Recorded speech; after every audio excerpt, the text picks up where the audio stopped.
Boa tarde. Hoje a leitura do capítulo 5 do livro Um Novo Mundo, Despertar de uma Nova Consciência.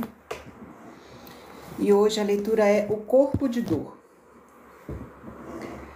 Bom, para quem está acompanhando a leitura desse livro, esse material ele vem falando do ego, né? De como funciona o nosso sistema mental e emocional, psicológico em relação ao ego. E então, hoje a leitura é O Corpo de Dor. Vamos lá. No caso da maioria das pessoas, quase todos os pensamentos costumam ser involuntários, automáticos e repetitivos. Antes de continuar, deixa eu dizer uma coisa para vocês. A live inteira, ela fica disponível no meu canal do YouTube, tá? Que chama Annie Evans Humanas. Annie Evans Humanas. Então, fica lá disponível. Eu não consigo deixar a live inteira aqui, né?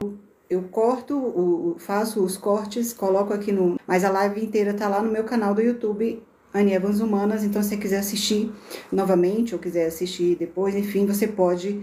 ir lá, tá? No YouTube e assistir. Então, vamos lá, continuando aqui.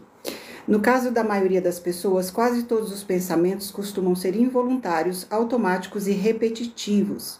Não são mais do que uma espécie de estática mental e não satisfazem nenhum propósito verdadeiro. Num sentido estrito, não pensamos, o pensamento acontece em nós. A afirmação eu penso implica volição. Ou seja, podemos nos pronunciar sobre o assunto, podemos fazer uma escolha. Mas isso ainda não é percebido pela maior parte das pessoas. Eu penso é uma afirmação simplesmente tão falsa quanto eu faço a digestão ou eu faço o meu sangue circular. A digestão acontece, a circulação acontece e o pensamento acontece. São os pensamentos involuntários, automáticos, né? A gente está o tempo inteiro pensando sem querer. Por isso que muitas vezes é difícil para as pessoas meditarem, porque a meditação ela é um exercício de acalmar, de observar o próprio pensamento, de ter domínio e controle sobre o próprio pensamento, né?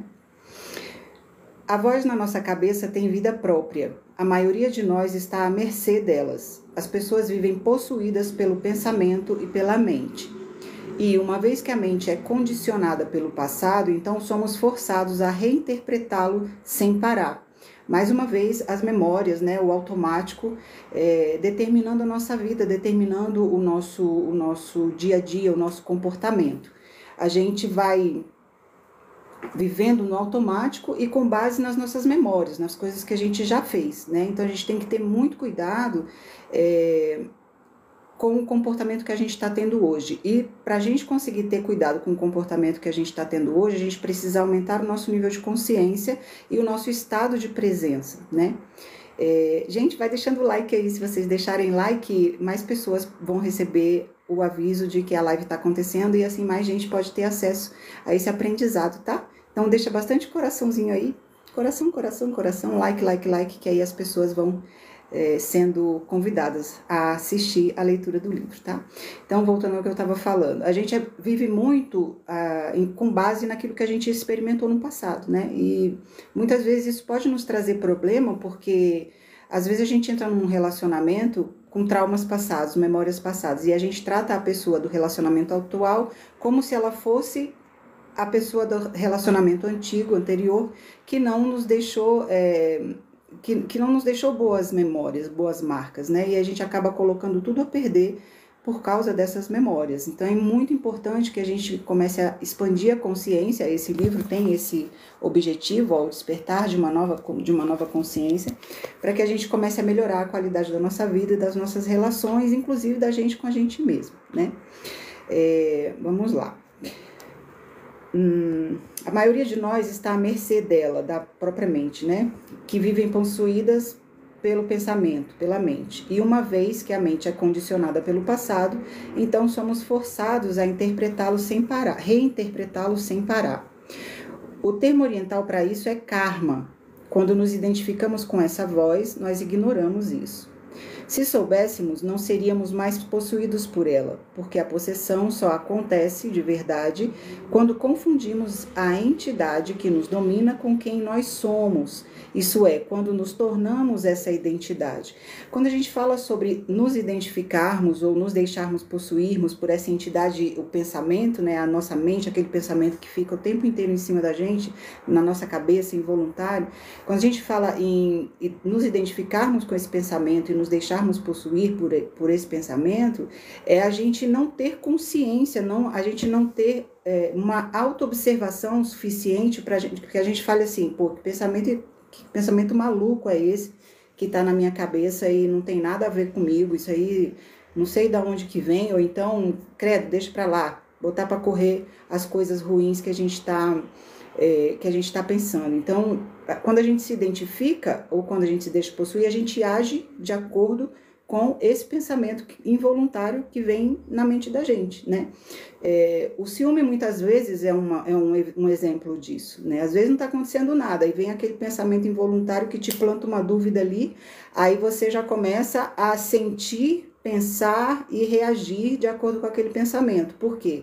Você se identificou com ele, você deixou esse pensamento vir e deixou esse pensamento conduzir o seu comportamento e as suas emoções. Então, à medida que a gente vai tomando consciência de que nós não somos a nossa mente, a gente vai separando, deixando os pensamentos irem embora, os pensamentos ruins, fala, sai pra lá, Deus me livre, isso não tem nada a ver comigo, credo, Deus me livre. A gente vai conseguindo ter mais domínio e controle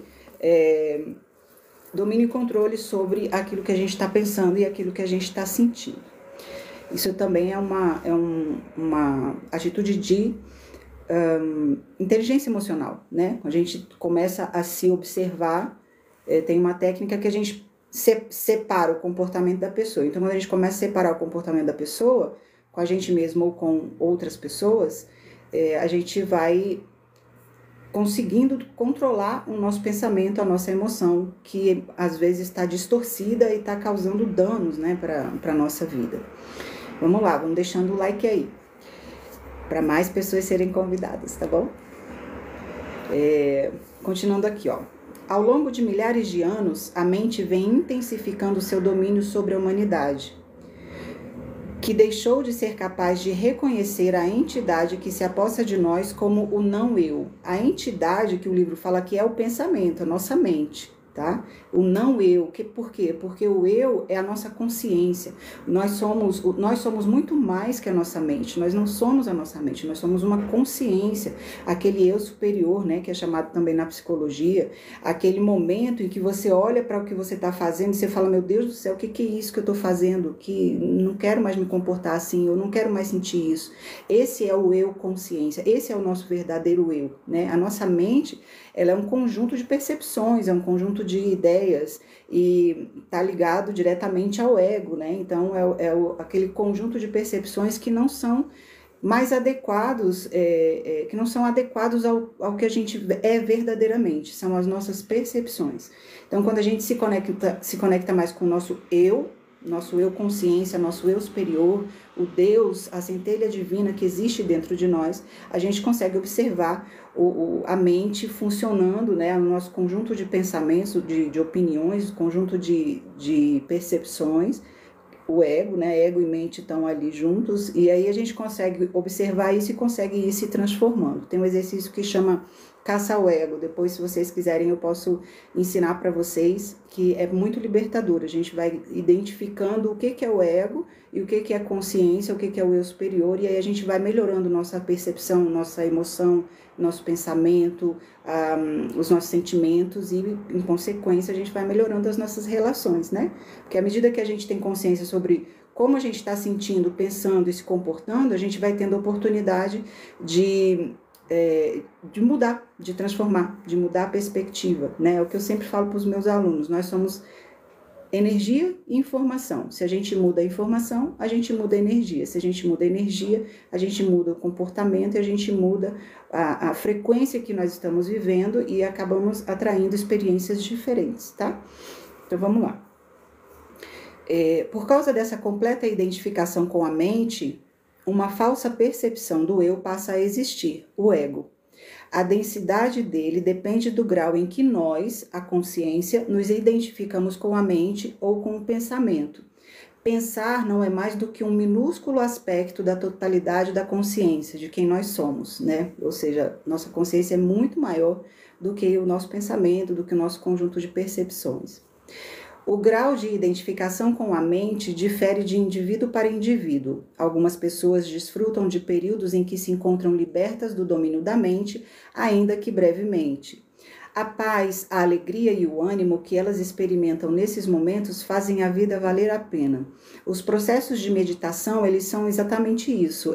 A gente entra numa frequência que a gente para de se identificar com os pensamentos, a gente começa a ser capaz de observar os pensamentos e deixar eles passarem, né? Vai deixando. Isso aí com a prática vai acontecendo e realmente é libertador. A gente sente muita paz, sente alegria, sente ânimo, né, porque a gente está livre daqueles pensamentos de julgamento, etc. Continuando aqui. Essas também são as ocasiões em que a criatividade, o amor e a compaixão se manifestam. Sabe aqueles escritores, a gente vê muito isso em filme, né? O cara é escritor e aí ele tem um bloqueio criativo, não consegue produzir, não consegue escrever, está bloqueado ali. Quando a gente se desliga, silencia a nossa mente e se coloca num estado meditativo, a criatividade ela volta a se manifestar. Então a gente começa a ter mais capacidade de escrever, ter ideias boas, ter ideias de transformação. Então, à medida que a gente se desconecta do ego, do pensamento acelerado, a gente começa a ter mais clareza sobre as coisas. A gente abre um canal para o nosso próprio interior manifestar ideias bacanas, né? Às vezes a gente não está fazendo nada, está num estado de relaxamento ali, cai uma ficha, fala, putz, esse problema eu resolvo assim, né? Isso acontece quando a gente dorme, quando a gente entra num estado de relaxamento, por isso que é tão bom a gente se divertir, importante, né? A gente se divertir, a gente se cuidar, sentir prazer, se dar a oportunidade de desligar de tudo que está acontecendo e, sei lá, correr, ou ir para uma festa, ou dançar, ou tomar um vinho, momentos de prazer, né? Isso daí faz com que a gente tenha a oportunidade de relaxar e de desconectar dos pensamentos repetitivos, dando passagem, né, a novas ideias, a clareza de pensamento. Vamos lá. Outras pessoas se mantêm presas ao estado egóico de modo contínuo, permanecem alienadas de si mesmas, assim como dos demais e do mundo ao redor. Quando as observamos, conseguimos ver a tensão na sua face, talvez a testa franzida ou um olhar vago e distante. A maior parte da sua atenção está sendo absorvida pelo pensamento, por isso não nos veem nem nos escutam. Tão comum, né? A gente está falando e a pessoa não está escutando o que a gente está falando. Ela está completamente conectada com o seu ego, com os seus bloqueios, com a sua resistência, né, a novas informações, a novas experiências. Elas não estão presentes em nenhuma situação. Sua atenção está ou no passado ou no futuro, que, é claro, são formas de pensamento que existem apenas na mente, né? Só o presente existe, né? Esse autor, o Eckhart Tolle, ele tem um livro que se chama O Poder do Agora, esse aqui, ó, Poder do Agora. Ele fala muito sobre o nosso estado de presença, do nosso pensamento, né? Onde está o nosso pensamento? No passado, no presente ou no futuro? O passado já foi, não tem mais o que fazer. O futuro ainda não veio, então a gente tem que conseguir focar nossa atenção no presente, né? Do presente bem feito, nós teremos um futuro bem feito. Aqui. Ou se estabelecem um relacionamento conosco, fazem isso por meio de algum tipo de papel que interpretam, e assim não são elas mesmas, as pessoas alienadas, né? Se elas se conectam com a gente, elas acabam representando algum tipo de personagem, de persona, né? As pessoas, em sua maioria, vivem alienadas de quem elas são. Isso é verdade. Eu tô até querendo fazer aqui, montar uma turma prática de... um workshop, uma oficina de autoconexão, oficina de autocentramento. Estava pensando isso agora há pouco, aí veio ler isso aqui, e realmente, a gente quando está desconectado de quem a gente é, inconsciente de quem a gente acaba tendo uma vida falsa, né? Vai vivendo experiências que não tem nada a ver com a gente. Às vezes esse estado chega a tal ponto que a maneira como se comportam e se relacionam é reconhecida como falsa por quase todo mundo, a não ser por aqueles que também são falsos e igualmente alienados de quem são. Nossa, gente, isso é tão presente hoje em dia, né? Principalmente com as redes, principalmente aqui com as plataformas de streaming, as pessoas se mostram uma coisa que na realidade elas não são. Às vezes elas nem sabem quem são porque nunca se conectam com elas mesmas. Elas vão representando e vão colocando, vão se colocando para as pessoas verem e para falar o que as pessoas querem ouvir, não o que elas realmente são, né? Eu sempre ouço comentários de pessoas aqui que me conhecem que falam: nossa, Anny, você podia ficar mais alegre, mais divertida, fazer dancinha para ter engajamento, para as pessoas assistirem suas lives e tal. Cara, mas eu não tenho vontade de fazer isso, então eu não vou fazer. Se quem quiser se conectar comigo, vai se conectar comigo com esse jeito aqui que eu tô, de ler, de pensar, esse é o meu jeito, né? Eu não vou ficar representando um personagem só para chamar a atenção das pessoas, porque isso é falso e isso é insustentável. A gente não aguenta fazer isso por muito tempo, né? Alienação quer dizer que não nos sentimos à vontade em nenhuma situação, em nenhum lugar, nem com ninguém, nem mesmo com a gente mesmo, nem mesmo conosco. Estamos sempre tentando nos sentir em casa, mas isso nunca acontece. Alguns dos maiores escritores do século XX, como Franz Kafka, Albert Camus, T.S. Eliot e James Joyce, não só reconheceram a alienação como o dilema universal da existência humana, como é provável que a tenham sentido em si mesmos de modo profundo e assim foram capazes de expressá-la excepcionalmente em suas obras.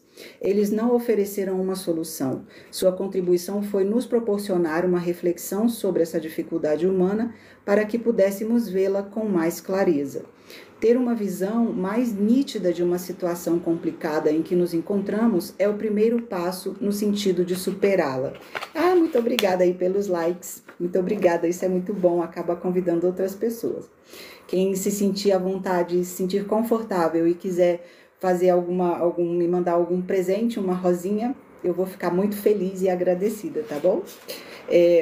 Bom, continuando aqui, né? Eu estava falando que a gente muitas vezes representa uma personagem para chamar a atenção de alguém porque a gente quer pertencer, né? A gente acaba se mostrando quem a gente não é porque a gente tem vontade de pertencer a um determinado grupo. E isso é doentio, porque a gente se desconecta cada vez mais da gente mesmo e se desconecta cada vez mais de quem a gente é. E chega uma hora que você fica tão perdida e tão vazia e buscando se preencher através da comida, através da droga, do sexo, da bebida, da beleza, da modificação da nossa própria aparência, das compras, né? Que a gente entra numa de querer preencher esse vazio dessa forma e a gente nunca vai conseguir preencher esse vazio, porque esse vazio que a gente tem não é por causa disso, não é falta de comprar coisa, não é falta de cuidar da aparência, não é falta de comida, não é falta de bebida, não é falta de sexo, não é nada disso, é falta da gente com a gente mesmo, da gente se reconectar com quem a gente é, com a nossa essência e não com o que os outros estão pensando que a gente é, né? E que muitas vezes para agradar os outros a gente acaba se comportando de uma maneira que não tem nada a ver com a gente, né? Aí falam assim, se maquia mais, anda mais maquiado, pessoal. Algumas pessoas falam para mim, né? Gente, eu me maquio quando eu sinto vontade, eu vou me maquiar quando eu sentir vontade. Porque às vezes eu não tenho tempo, às vezes eu tenho preguiça, às vezes eu acho que eu não tenho que ficar maquiada porque as pessoas têm que me ver como eu sou realmente, e se alguém tiver que gostar de mim, vai ter que gostar de mim do jeito que eu sou. Aí o que eu faço? Boto um filtro aqui, ó, no TikTok, tô aqui com um filtrozinho, né? Deixa eu ver, ó, se eu tirar o filtro, deixa eu ver se... Não tô conseguindo tirar o filtro, mas aqui, ó, você percebe que eu tenho uma espinha enorme aqui? O mundo tá mudando mesmo, né, gente? Eu tenho 51 anos e tô com espinha gigante aqui no queixo. Antigamente, a pessoa com 50, 60 anos já tava esperando a morte chegar, né? Hoje em dia, a gente tá começando a vida. Aí, ó, até o corpo responde de acordo com a mentalidade que a gente tem. Uma espinha mega aqui na cara. E vamos lá. Vamos continuando aqui, gente. Onde eu parei? Aqui. Quando as observamos, conseguimos ver a tensão em sua face. Não foi aqui não, peraí. Alienação quer dizer que não nos sentimos à vontade em nenhuma situação, em nenhum lugar, nem com ninguém, nem mesmo conosco. E estamos sempre tentando nos sentir em casa, mas isso nunca acontece. Aí eu terminei aqui esse subtítulo, né? E vou começar um outro aqui. O nascimento da emoção. Continuo no capítulo 5, mas... coloco aqui, oi Nicolas, tô adorando, muito obrigada pelos seus likes aí, viu? Muito obrigada. Nicolas tá arrasando aí, ó. Like, muito obrigada, querido. Faz toda a diferença para mim, viu? Bom, continuando. O nascimento da emoção. Além da agitação do pensamento, embora não inteiramente separada dele, existe outra dimensão, o ego, a emoção. Isso não quer dizer que todo pensamento e toda emoção pertençam ao ego. Esses elementos se convertem no ego apenas quando nos identificamos com eles ou quando eles assumem o controle sobre nós, isto é, quando se tornam o eu. O organismo físico, o nosso corpo, tem inteligência própria, assim como os organismos de todas as formas de vida. E essa inteligência reage ao que a mente diz, aos pensamentos. Portanto, a emoção é a resposta do corpo à mente. Tem diferença, né? Quando eu dou faço treinamento de inteligência emocional, eu costumo costumo ensinar, né, que sentimento e emoção são coisas diferentes. A emoção é a reação do nosso corpo ao sentimento ou ao pensamento, né? E o sentimento é algo que é mais interno, é algo que vem, você não consegue identificar, você sente alguma coisa, aí o seu corpo sinaliza e o sinal do corpo é que é a nossa emoção, né? A inteligência do corpo, evidentemente, é uma parte inseparável da inteligência universal, uma das suas incontáveis manifestações. Ela dá coesão temporária aos átomos e às moléculas que constituem o organismo físico. Gente, tem um livro que chama, acho que é Metafísica da Saúde, Metafísica da Doença, uma coisa assim. Eu tô doida para ler esse livro, eu não li ainda. Mas esse livro fala exatamente das doenças, de como as doenças se manifestam no nosso corpo a partir das nossas emoções, a partir dos nossos sentimentos e pensamentos. É muito legal. Outro dia eu tava com muita dor na lombar. E aí eu comecei a buscar dentro de mim mesma, em estado meditativo, o que estava fazendo com que eu sentisse aquela dor na lombar, e eu percebi que era uma sobrecarga. Eu estava com muita sobrecarga de trabalho, de pensamento, de preocupação, de coisa para fazer, e aí eu fui aliviando esse pensamento, esse foco nas coisas que eu tinha para fazer, e eu fui diminuindo a dor de cabeça também. A dor de cabeça, ela é um excesso de pensamento, um excesso de movimento mental. Aqui a gente não pode generalizar nada, tá, gente? Porque cada ser humano é um universo. Então, cada pessoa tem uma reação diferente a estímulos diferentes. Mas existem padrões que são observados e observáveis nas pessoas de modo geral. Então, a dor de cabeça pode ser também, não é raro que seja um excesso de pensamento. Pensamento é aquela pessoa que pensa muito, muitas vezes, o tempo todo sem parar. Deixa eu botar mais um livro aqui, que eu tô achando ele... esse coisa baixo. Tô loiro aqui, né, gente? Olha. Mais claro o cabelo, acho que é a luz. Então, gente, é muito importante a gente realmente desenvolver uma nova consciência, expandir a nossa consciência no sentido de entender que o nosso corpo, ele reage aos nossos sentimentos, aos nossos pensamentos, e doenças são provocadas por causa disso, inclusive. No meu canal lá no YouTube, voltando a falar aqui para vocês que entraram na live agora, essa live inteira fica no meu canal no YouTube, que se chama Anne Evans Humanas, tá? Anne Evans Humanas. Então, se você quiser acessar essa live inteirinha, do começo ao fim, vai estar lá no YouTube, ou mais tarde ou amanhã, porque eu dou uma limpadinha, uma editadinha, aí se der tempo de editar hoje, eu já jogo lá. Se não, nos próximos dias, você se inscreve lá que você vai ser notificado, tá? Anne Evans Humanas. Aí, o que acontece? Lá eu tenho leitura de vários livros lá, e tem um dos livros que fala sobre aumentar o nosso poder para diminuir a ansiedade, a mágoa, para perdoar, que é uma série de livros que eu li do Joseph Murphy, que é o autor do Poder do Subconsciente. E ali tem um capítulo que fala exatamente das mulheres, do câncer que as mulheres têm, câncer de mama, né, do câncer, da incidência de câncer nas mulheres por conta das suas mágoas, das suas dores, das dificuldades que elas vivem, das dores emocionais que as mulheres têm. Então, fala muito sobre isso, sobre o câncer como resultado, o câncer nas mulheres como resultado das suas dores internas. É bem interessante. Tá lá, é gratuito, você pode acessar as playlists, né? Então tem o nome dos livros lá, tá bom? A leitura, vou lendo capítulo por capítulo, então de graça, vai lá, aproveita, de repente você tá no trânsito, lavando louça, sei lá, tomando banho, caminhando, treinando, dá para você ouvir a leitura dos livros, tá? Continuando aqui, ó.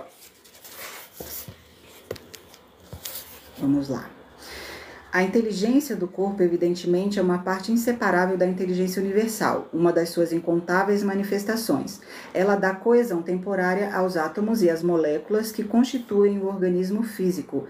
É o princípio organizador por trás do funcionamento de todos os órgãos, da conversão de oxigênio e alimento em energia, dos batimentos cardíacos e da circulação do sangue, do sistema imunológico que protege o corpo dos invasores, e da conversão das informações sensoriais em impulsos nervosos que são enviados ao cérebro, decodificados e reagrupados num quadro interior coerente com a realidade exterior. Tudo isso, assim como milhares de outras funções que ocorrem ao mesmo tempo, é coordenado com perfeição pela inteligência. Às vezes, já ouviram falar assim, a pessoa passou muito nervoso, teve gastrite, ou então a pessoa ficou em depressão, ficou muito triste, teve uma queda de imunidade e ficou doente, ficou gripada, ou teve herpes. O corpo, ele reage ao nosso estado de inteligência, ao nosso estado emocional, ao nosso estado mental, tá?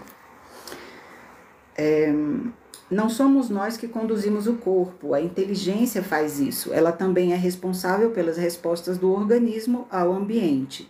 Isso se aplica a todas as formas de vida. É a mesma inteligência que dá forma física à planta e depois se manifesta como flor que dela surge, aquela que de manhã abre as pétalas para receber os raios de sol e à noite as fecha. É a mesma inteligência que se revela como Gaia, o ser vivo complexo que é o planeta Terra. Essa inteligência aqui que o autor está falando é a inteligência universal, né? É a origem de todas as coisas. Alguns podem chamar de Deus, outros chamam de universo, outros chamam de energia. Tem o mesmo nome, vários nomes para a mesma coisa. Então, a inteligência que forma a vida, ela vem da mesma fonte, da mesma origem criadora de todas as coisas. Tanto que a gente sabe que o átomo é a menor parte de qualquer coisa que existe. Tudo é feito de átomo, né? E a física quântica já descobriu que dentro do átomo tem partes menores, né? Que são as nanopartículas. Então, nós somos feitos da mesma coisa, da mesma energia que se manifesta e se reúne, se compacta e vibra em frequências e velocidades diferentes, se manifestando, se materializando em formas diferentes, né? Então, a parede é a mesma energia, só que a vibração dela tem uma velocidade e uma frequência diferente do macarrão, por exemplo. Tudo é feito da mesma coisa, tá? É novo isso, né? E às vezes é difícil para a gente conceber essa ideia, mas é real, que a ciência já trouxe isso há muito tempo, só que a gente não tem, a gente começou a ter acesso a essas informações não faz muito tempo, né? Então, por isso que se chama um novo mundo, o despertar de uma nova consciência, porque a gente está tendo acesso a novas informações, a novas perspectivas do funcionamento da vida, do universo, né? Vamos lá. Essa inteligência faz surgir as reações instintivas no organismo a tudo o que representa uma ameaça ou um desafio. No caso dos animais, ela produz respostas que parecem ter afinidade com as emoções humanas, como raiva, medo e prazer. Essas reações instintivas poderiam ser consideradas formas primordiais de emoção. Em determinadas situações, os seres humanos as manifestam da mesma maneira que os animais. Diante do perigo, quando a sobrevivência do organismo é ameaçada, o coração bate mais rápido, os músculos se contraem, a respiração se acelera numa preparação para a luta ou fuga. O medo primordial. Por isso que muitas vezes as pessoas falam que o medo é bom, né? O medo é bom porque preserva a nossa vida. Desse ponto de vista, sim, o medo vai nos colocar no estado de fuga ou luta, né? Quando a gente se sente ameaçado. Mas quando a gente começa a ampliar a compreensão sobre o medo, ele é paralisante. Aí quando o medo é paralisante, é limitador do nosso desempenho, da nossa performance na vida, ele se torna uma coisa péssima, ruim e que a gente precisa vencer todo dia, né? Quando o corpo se vê sem possibilidade de fuga, uma descarga súbita de energia intensa lhe dá uma força que ele não tinha antes. Vocês já passaram por isso, gente? Eu já passei por isso. Uma vez uma pessoa foi me agredir e eu consegui ir pra cima dela com uma força que eu não sei de onde que saiu e consegui me defender. É aquela coisa, né? Quando a gente tá com raiva, vem um negócio assim... Vem uma força que a gente não sabe de onde que surge. Vamos lá. Quando o corpo se vê sem possibilidade de fuga, uma descarga súbita de energia intensa lhe dá uma força que ele não tinha antes, a raiva primordial. Essas reações instintivas se assemelham às emoções, mas não são as emoções no verdadeiro sentido da palavra. A diferença fundamental entre elas é: enquanto a reação instintiva é a resposta direta do corpo a uma situação externa, a emoção é a reação do corpo a um pensamento. Olha que interessante, vou ler de novo. A reação instintiva é a resposta direta do corpo a uma situação externa. Sabe quando você age por reflexo? Tipo, alguém vem, uma coisa vai cair, você pega por reflexo. É isso aqui que ele tá falando, tá? A reação instintiva é essa, é a resposta direta do corpo a uma situação externa, ou seja, o copo vai cair e você reage ali instintivamente para pegar, o reflexo. Isso, e a emoção é a reação do corpo ao pensamento. Então, às vezes a gente vai cair o negócio, você pega ali rapidinho, no instinto, aí depois que você pega, você fala, nossa, que susto, ai, me deu um nervoso aqui que eu vi esse copo caindo.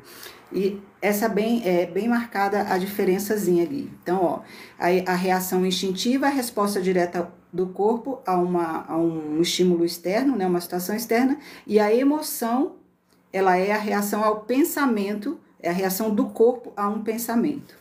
Indiretamente, uma emoção também pode ser uma reação a uma situação ou a um acontecimento real, porém ela será uma reação ao acontecimento que terá passado pelo filtro da interpretação mental, do pensamento, ou seja, dos conceitos de bom e mal, semelhante e diferente, eu e meu. Por exemplo, pode ser que você não sinta nenhuma emoção ao ser informado que o carro de alguém foi roubado. No entanto, caso se trate do seu carro, é possível que fique perturbado. É impressionante a quantidade de emoção que um pequeno conceito mental como meu pode gerar. Igual a gente fala, né? Pimenta no olho dos outros é refresco, né? Mas no nosso, embora o corpo seja muito inteligente, ele não consegue diferenciar uma situação real de um pensamento. Por isso, reage a todo pensamento como se fosse realidade. É aqui que reside o lance da lei da atração, né? Porque a lei da atração, ela é uma sublei da lei da correspondência, da lei da vibração, né? Dentro das 7 leis universais da filosofia hermética. Então, a lei da atração não é a gente pensar, é a gente sentir. Por isso que falam que a gente tem que sentir como se já fosse para que a coisa aconteça. Porque o corpo, ele não sabe o que é real e o que é irreal. Então, se a gente começa a dizer para o corpo algo que, embora não tenha manifestado no externo, a gente começa a mostrar para o corpo, convencer o nosso subconsciente de que algo é real, o corpo ele começa a sentir como se aquilo fosse real. Do momento que sente, ele vai emitir uma vibração daquela coisa que ele está sentindo. E aí, a partir da emissão dessa energia, dessas partículas energéticas eletromagnéticas que o corpo está emitindo, principalmente aqui no coração, né, que a emissão da energia, ela acontece aqui, nessa região, no chakra cardíaco, né? Ó, a gente emite a emoção e aí a partir daí a gente vai começar a atrair as partículas compatíveis. Então, se a gente emite uma emoção positiva, a gente vai emitir ondas eletromagnéticas que vão atrair coisas eletromagnéticas compatíveis com o que a gente está emitindo. É isso que quer dizer atração, a lei da atração. Não é aquela história de, você pensou e aconteceu, não. Depende de uma série de coisas. Por isso que muitas vezes a gente fala que usa a lei da atração e a lei da atração não funciona. Não é que não funciona, a gente que não está sabendo usar, tá? Isso é física, tá, gente? Física, isso é estudo da física, de energia eletromagnética, de atração e repulsão, isso é física, energia eletromagnética. Vamos lá. Para o corpo, um pensamento preocupante, assustador, corresponde a estou em perigo. E ele responde à altura, embora a pessoa que esteja pensando isso possa estar deitada numa cama quente e confortável. Sim, a gente pode estar aqui dentro de casa, quentinho e confortável. Começa a pensar um monte de coisa ruim, você vai sentir aquelas coisas ruins que você está pensando. O coração bate mais forte, os músculos se contraem e a respiração se acelera. Forma-se um acúmulo de energia, mas uma vez que o perigo é apenas uma ficção mental, a energia não flui. Parte dela retorna à mente e dá origem a outros pensamentos ainda mais ansiosos. É uma corrente que se retroalimenta, né? Quanto mais a gente pensa na coisa, mais a gente pensa na coisa. Por quê? Porque a gente atrai mais partículas, você vai aumentando os blocos de energia dentro da sua mente e no seu campo energético, né? Porque a gente forma um campo energético ao redor de nós. Já encostou em alguém que deu choquinho? Você encosta na pessoa e dá aquele choquinho? Ou então você encosta na porta do carro e você sente choquinho? Ou então você chega em alguma situação, se arrepia todo? Isso é energia, é o nosso campo energético, nosso campo eletromagnético, né, que está se externalizando ali. Não tem aquelas pessoas que você chega perto dela e você chega assim, ui, credo, que coisa ruim. Já passou por isso? Direto eu passo. Ou ao contrário, né? Chega perto da pessoa, chega a dar um relaxamento. Você fala, ai, que pessoa legal, que pessoa boa de ficar perto. Isso é energia, o nosso campo eletromagnético que se manifesta ao nosso redor e se conecta com o nosso ambiente externo, com as pessoas e com o campo magnético de outras pessoas. Parte dela retorna à mente e dá origem a outros pensamentos ainda mais ansiosos. O resto da energia se converte em toxinas e interfere no funcionamento harmonioso do corpo. Entendeu? O pensamento gera aquela energia ali, uma parte dela vai voltar para o nosso cérebro para produzir mais ansiedade, mais sentimento ruim, e o resto desse campo energético vai dissipar dentro do nosso corpo, gerando toxinas e que pode acabar gerando uma doença. Outro subtópico aqui, ó. As emoções e o ego. O ego não é apenas a mente não observada, a voz na cabeça que finge ser nós, mas também as emoções não observadas que constituem as reações do corpo ao que essa voz diz. Já vimos que espécie de pensamento a voz egóica atrai na maior parte do tempo e a disfunção inerente à estrutura dos seus processos de pensamento, independentemente do conteúdo. Esse pensamento desajustado é aquilo a que o corpo reage com emoções negativas. A voz na cabeça conta ao corpo uma história em que ele acredita e a qual reage. Essas reações são as emoções. Estas últimas, por sua vez, devolvem a energia para os pensamentos que as criaram originalmente. Esse é o círculo vicioso entre emoções e pensamentos não questionados que suscita o pensamento emocional e a invenção de histórias emocionais. Às vezes acontece comigo, não sei se você já passou por isso, mas às vezes meu coração vem um pensamento rápido assim de medo de não ter comida em casa. Aí vem esse pensamento e na hora me dá uma sensação horrível. O coração começa a disparar, me dá uma crise de ansiedade. Aí o que eu observo é assim que esse pensamento vem, ele gera essa crise de ansiedade, gera essa taquicardia, esse mal-estar, vontade de chorar, e ele vai aumentando se eu deixar.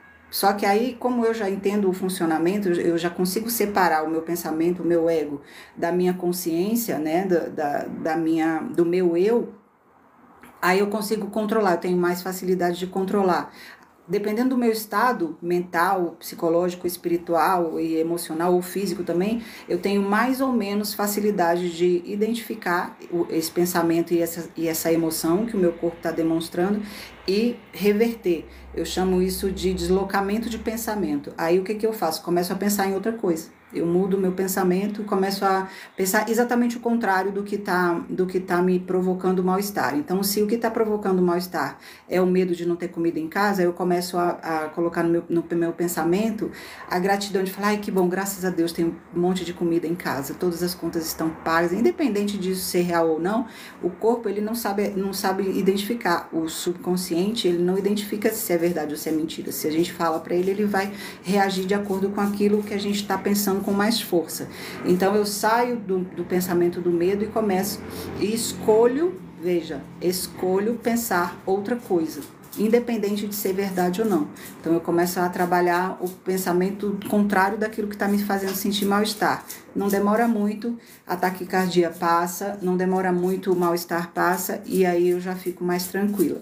Dá para fazer isso o tempo todo, 24 horas, o tempo inteiro? Não, nem sempre dá, porque às vezes a gente está tão intensamente envolvida no medo, no mal-estar, na insegurança, que a gente acaba não conseguindo. Então, para isso, às vezes, a gente precisa procurar um auxílio com medicação, tomar um remédio, alguma coisa assim, ou fazer outra coisa, um esporte, alguma coisa assim, ou sair, ou se desligar do ambiente onde você está, dar uma volta, que às vezes a gente tem um pouco mais de dificuldade dependendo da situação que a gente está vivendo. Mas é treino. Quanto mais a gente treina e nesse processo a meditação ajuda muito, porque a gente começa a separar o que é o pensamento do ego, o que é o sentimento real, a nossa consciência, o nosso eu de verdade, né? E aí a gente vai tendo mais capacidade, mais habilidade de controlar a ansiedade, a depressão, o mal-estar, né? É realmente fazer o deslocamento do pensamento. Eu ensino isso nos meus workshops. Entrou gente nova aqui, então eu vou dizer de novo que essa live vai estar inteira lá no meu canal do YouTube, tá? No Anne Evans Humanas. Não tenho como deixar a live inteira aqui registrada no TikTok. Aqui eu posto os cortes, lá na outra rede também, mas a live inteira fica lá no YouTube. Vamos lá. A voz na cabeça conta ao corpo uma história em que ele acredita e a qual reage. Essas reações são as emoções. Essas últimas, por sua vez, devolvem energia para os pensamentos que a criaram originalmente. Esse é o círculo vicioso entre emoções e pensamentos não questionados, que suscita o pensamento emocional e a invenção das histórias emocionais. O componente emocional do ego difere de pessoa para pessoa. Em alguns casos é maior do que em outros. Os pensamentos que fazem o corpo disparar reações emocionais algumas vezes aparecem tão rápido que antes da mente ter tempo de expressá-los, o corpo já reage como uma emoção e essa já é convertida numa reação.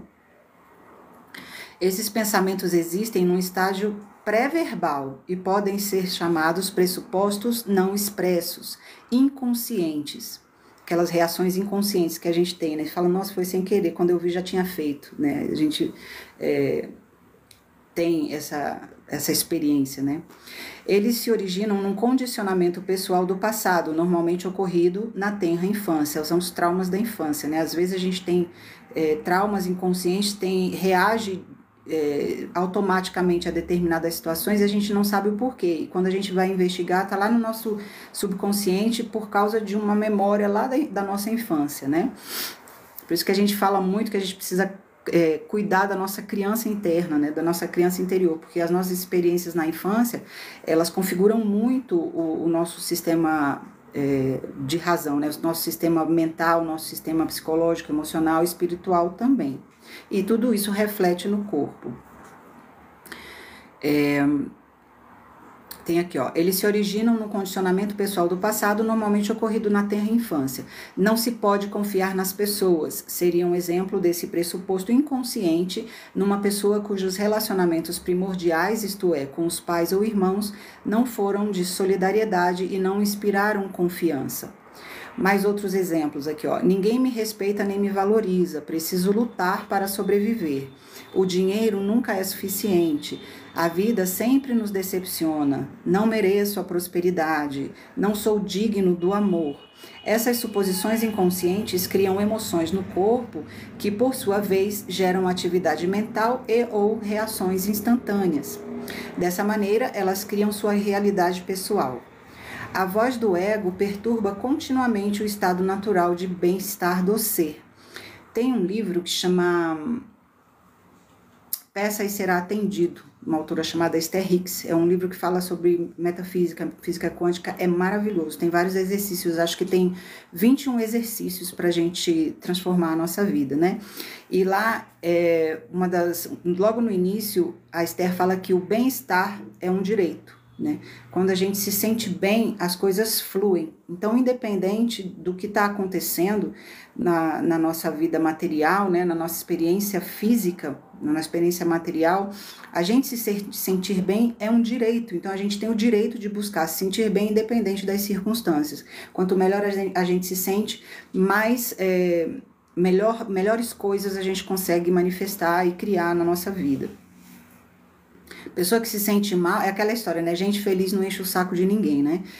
A gente, quando se sente mal, a gente acaba jogando em cima das pessoas as nossas frustrações e acaba arrumando problema e relacionamentos ruins por conta desse comportamento.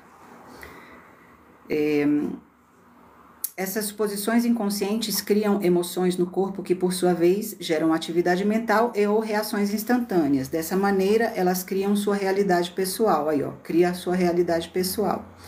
A voz do ego perturba continuamente o estado natural de bem-estar do ser. Quase todo o corpo humano se encontra sob grande tensão e estresse, mas não porque esteja sendo ameaçado por algum fator externo. A ameaça vem da mente. Há um ego vinculado ao corpo, que não pode fazer nada a não ser reagir a todos os padrões desajustados de pensamento que constituem o ego.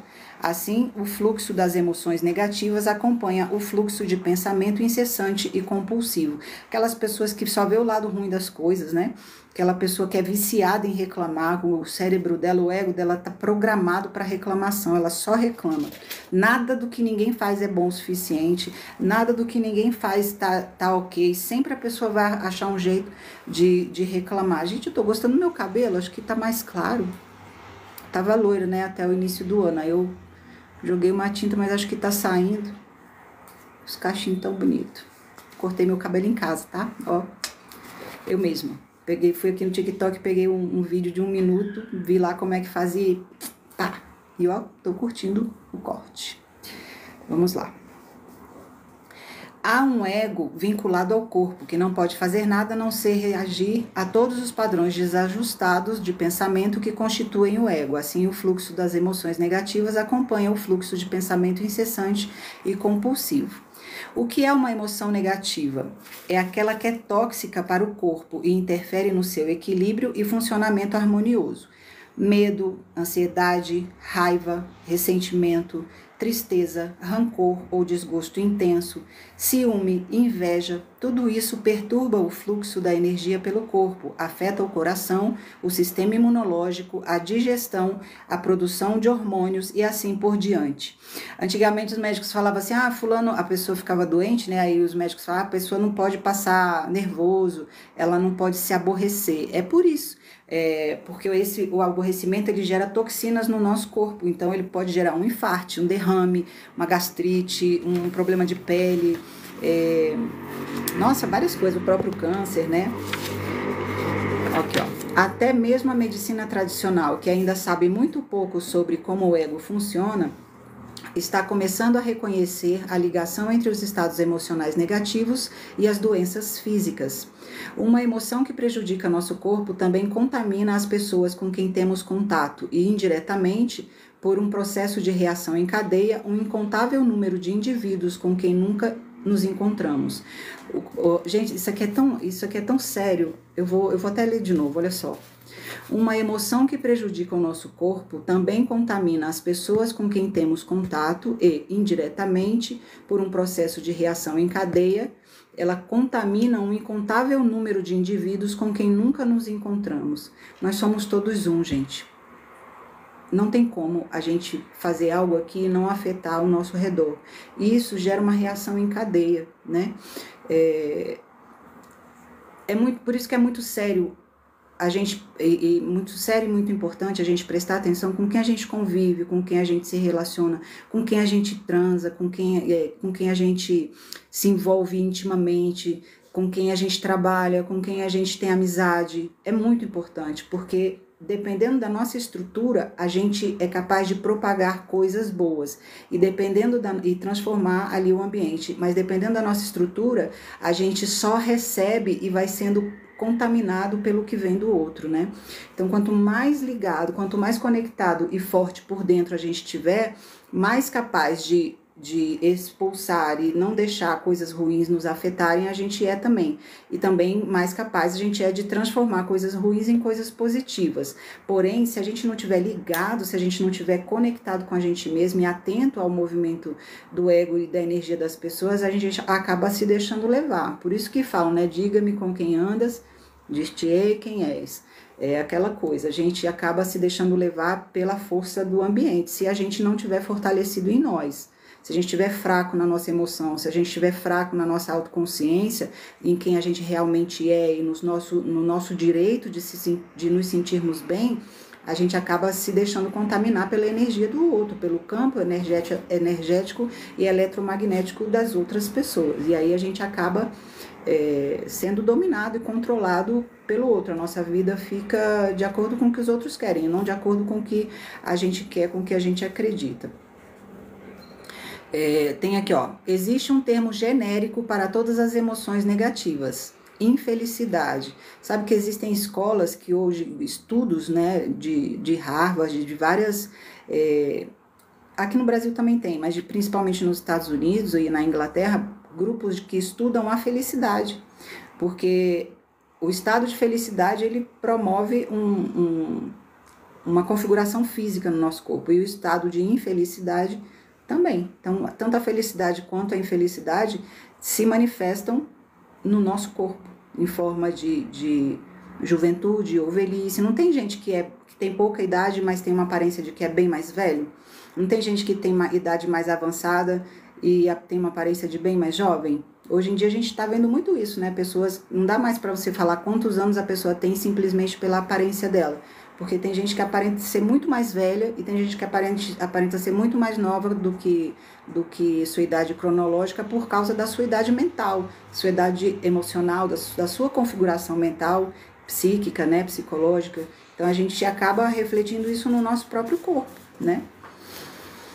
Isso é real, gente. Não dá pra gente negligenciar e fazer de conta que não existe mais a metafísica.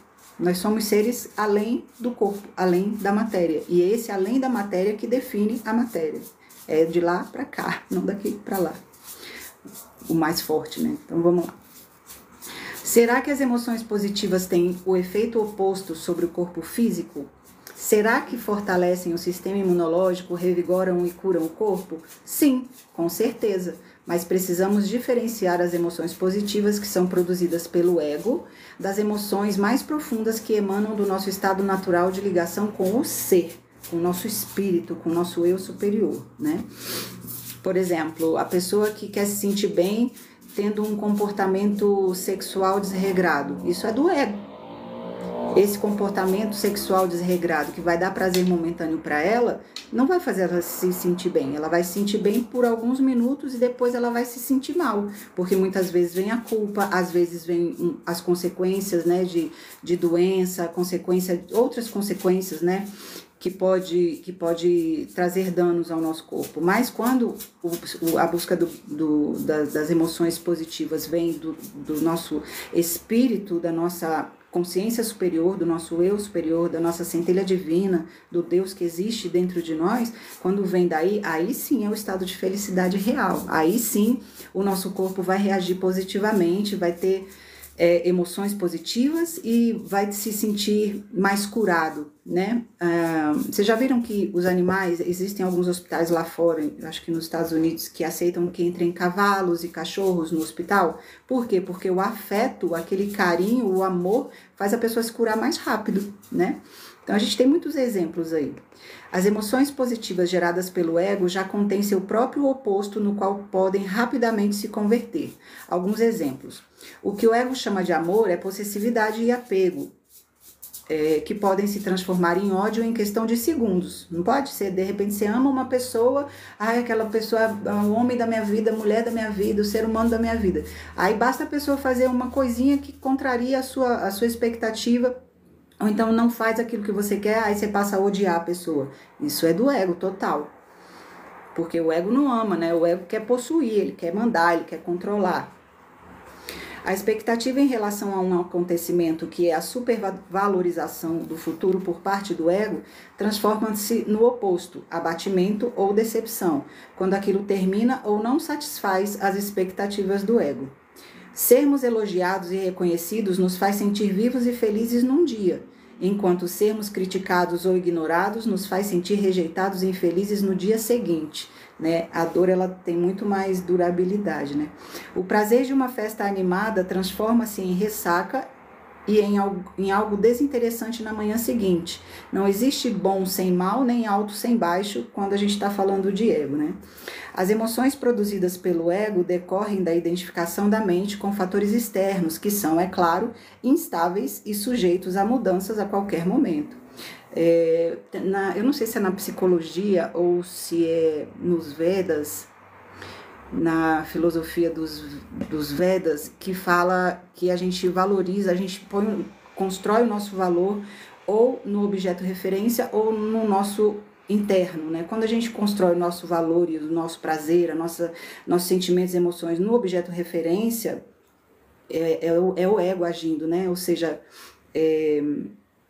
ixi, minha live estão me avisando aqui que minha live vai cair em 4 minutos. Não, peraí, gente.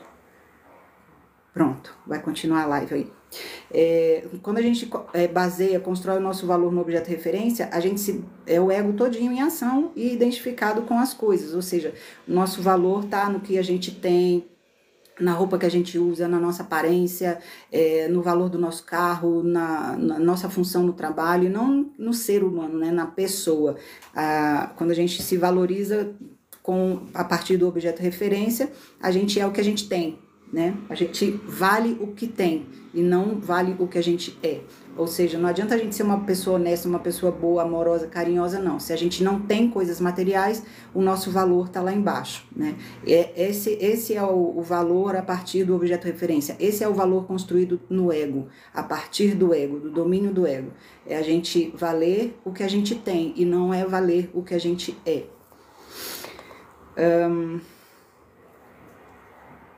As emoções produzidas pelo ego decorrem da identificação da mente com fatores externos, que são, é claro, instáveis e sujeitos a mudanças a qualquer momento. Se a gente se baseia no ego, no valor do externo, se a gente perde o externo, a gente deixa de ter valor, né? Isso é bem complicado. Por isso que tem muita gente que, quando perde tudo, ou fica endividado, ou fica desempregado, atenta contra a sua própria vida. As emoções mais profundas não são emoções de maneira nenhuma, e sim estados de ser. Elas existem dentro do âmbito dos opostos. Os estados do ser podem ser obscurecidos, porém não têm opostos. Eles emanam de dentro de nós, como o amor, a alegria e a paz, que são aspectos da nossa verdadeira natureza. Outro subtítulo aqui, ainda falta bastante, tá, gente? Eu acho que eu não vou conseguir terminar a leitura desse capítulo porque ele nessa live, porque ele é imenso, ó. Tem muitas coisas. Eu vou ler mais um subtítulo. Ele é gigantão, o capítulo 5, tá? Eu vou ler mais um subtítulo e vou parar e depois eu continuo em próxima live, tá? Aí quando eu subir lá no YouTube, eu subo tudo de uma vez. Então, aqui eu tô na página 123. O pato com mente humana é o subtítulo aqui. Em O Poder do Agora, que é um outro livro desse mesmo autor, eu até tenho ele. Mas não tá aqui, eu teria que sair daqui para pegar, eu não vou sair para interromper a live para buscar. Mas vocês acham aí, dá um Google que tem aí, ó, O Poder do Agora.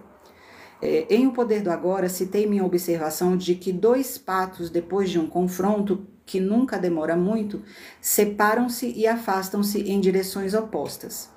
Em seguida, cada um deles bate as asas vigorosamente algumas vezes, liberando assim o excesso de energia acumulada durante a luta. Depois disso, eles nadam em paz, como se nada tivesse acontecido. Se o pato tivesse a mente de um ser humano, ele conservaria a luta viva no pensamento por meio de uma história. Provavelmente ela seria assim: não acredito no que ele acabou de fazer, ele chegou a poucos centímetros de mim. Pensa que é o dono do lago, não tem consideração pelo meu espaço privado, nunca mais eu vou confiar nele. Da próxima vez ele vai fazer a mesma coisa só para me aborrecer. Eu tenho certeza de que já vai vir tramando alguma coisa, mas não vou suportar isso de novo. Vou ensinar a ele uma lição de que não vai se esquecer. Dessa forma, a mente cria suas histórias, uma atrás da outra, e continua pensando e falando sobre elas durante dias, meses ou anos. Esse exemplo do pato é interessante. O pato vai lá, briga ali naquele momento, bateu as asas, dispersou a energia, foi viver a vida dele como se nada tivesse acontecido. Se fosse um pensamento humano, a gente brigaria ali, sairia dali cheio de rancor, de ódio. É o que acontece, né? A pessoa vai em casa, busca uma arma, chega, atira na cara do cara que brigou, né? Então fica remoendo ali aquele acontecimento, não supera, né? A gente não deixa para trás, a gente não deixa ir. Hoje, antes de fazer essa live, eu estava fazendo um exercício de deixar ir, né? De sair do estado crash e ir para o estado coach. Esse exercício, essa prática, eu dou no meu workshop de autoconexão e autocentramento. Falei, né, que eu vou montar uma turma aí, depois eu venho divulgar aqui para vocês. Vai ser aqui em Brasília, mas ainda não tem data, não. E vai ser baratinho também, para quem quiser participar. Cadê a história do pato? Pois é, aí se o pato fosse uma pessoa, ele ficaria lá remoendo, né? Tenho certeza que já tá tramando alguma coisa, nunca mais vou confiar nesse cara. Da próxima vez ele vai fazer a mesma coisa só para me aborrecer, e fica lá remoendo. Continuando aqui, no que diz respeito ao corpo, a luta continua. E a energia que ela produz em resposta a todos esses pensamentos são as emoções, que por sua vez suscitam mais pensamentos. Aquela pessoa rancorosa, né? Que guarda e fica remoendo aquilo e aquilo vai virando uma doença. Isso se torna o pensamento emocional do ego. Podemos imaginar quanto a vida do pato se tornaria problemática se a mente dele fosse humana. Todavia, é assim que a maioria das pessoas vive na maior parte do tempo. Nenhuma situação, nenhum acontecimento jamais termina de verdade. A mente e o eu e minha história, criado pela própria mente, se encarregam de dar continuidade ao processo. São os nossos traumas, os nossos rancores, os nossos ressentimentos. Ressentir, sentir de novo. Nós somos uma espécie que tomou o caminho errado. Nós, o homem, né, o ser humano. Tudo o que é natural, todas as flores e árvores, assim como todos os animais, teriam importantes lições a nos dar se parássemos, olhássemos e escutássemos. A lição do pato é a seguinte: bata suas asas, isto é, deixa a história para lá, deixa ir e retorne para o único lugar que é importante, o momento presente. Aí o próximo tópico aqui é carregando o passado. Depois vem o individual e o coletivo, que aí a gente vai entrar falando do corpo de dor, como o corpo de dor se renova, como o corpo de dor se alimenta dos pensamentos, como o corpo de dor se alimenta do conflito, aquela pessoa viciada em brigar, né? Corpos de dor densos, o entretenimento, a mídia e o corpo de dor, isso é importantíssimo. O corpo de dor feminino coletivo, corpos de dor de países e raças, ó. Isso é real. E aí acaba e a gente entra no capítulo 6, a libertação. Que até agora eu só tô falando das dores, né? Mas daqui a pouco a gente entra no capítulo 6, a libertação. Então vão acompanhando aí, que em breve eu venho com a live para continuar a leitura do capítulo 5, na página 124, no tópico Carregando o Passado, tá bom? Um beijo para vocês, obrigada pelos likes, muito obrigada pelos likes, obrigada por assistir. E se quiser assistir essa live de novo, tá lá no meu canal no YouTube, Annie Evans Humanas, tá bom? Beijo para todos, boa tarde.